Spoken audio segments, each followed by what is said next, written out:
എൻ്റെ കൃഷ്ണാമൃതം ചാനലിലേക്ക് എല്ലാവർക്കും നമസ്കാരം. ഞാൻ ഇന്നലെ ഒരു വീഡിയോസ് ചെയ്തിരുന്നു.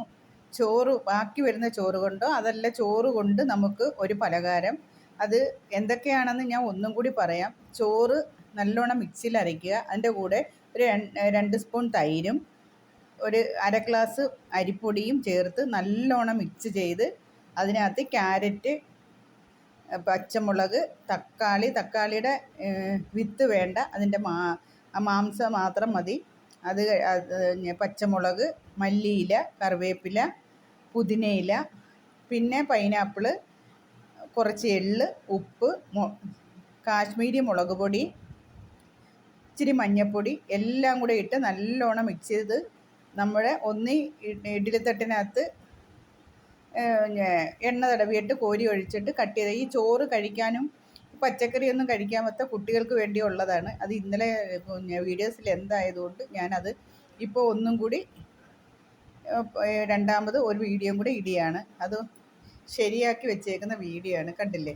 അത് കഴിഞ്ഞിട്ട് ശേഷം അതിൻ്റെ മുകളിൽ നമ്മൾ നല്ലോണം ആവിയിൽ വേവിച്ചെടുത്തതിന് ശേഷം അതിൻ്റെ മുകളിൽ കടുകും കടലപ്പരിപ്പും കറിവേപ്പിലയും ഇട്ട്, നമ്മൾ ആദ്യമേ കറിവേപ്പില ഇടത്തില്ല, അതിൻ്റെ മുകളിൽ മാത്രം വറുത്ത് അതിങ്ങനെ കറക്റ്റ് ചെയ്ത് വെച്ചേക്കാണ്. ഇത് നമുക്ക് കട്ട് ചെയ്യാം. ഇതുണ്ട്, ഇങ്ങനെ കട്ട് ചെയ്യണം.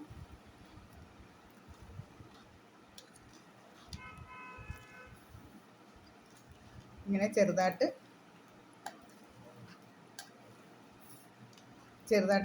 കട്ട് ചെയ്യണം. കട്ട് ചെയ്തിട്ട് നമ്മൾ ഓരോ പീസും എടുത്ത് വെക്കണം. ചോറ് വെച്ചുണ്ടാക്കിയ ഒരു പലഹാരമാണ് അത്.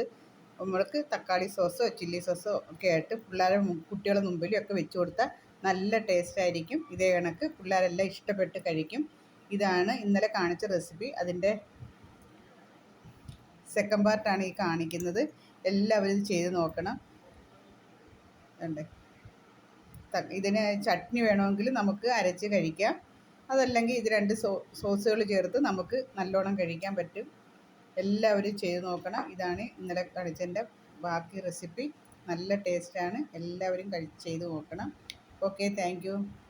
എല്ലാവരും ഈ ചാനൽ ഇഷ്ടമാണെങ്കിൽ ഇത് ലൈക്ക് ചെയ്യണം, ഷെയർ ചെയ്യണം, മറ്റുള്ള കൂട്ടുകാർക്ക് അയച്ചു കൊടുക്കണം.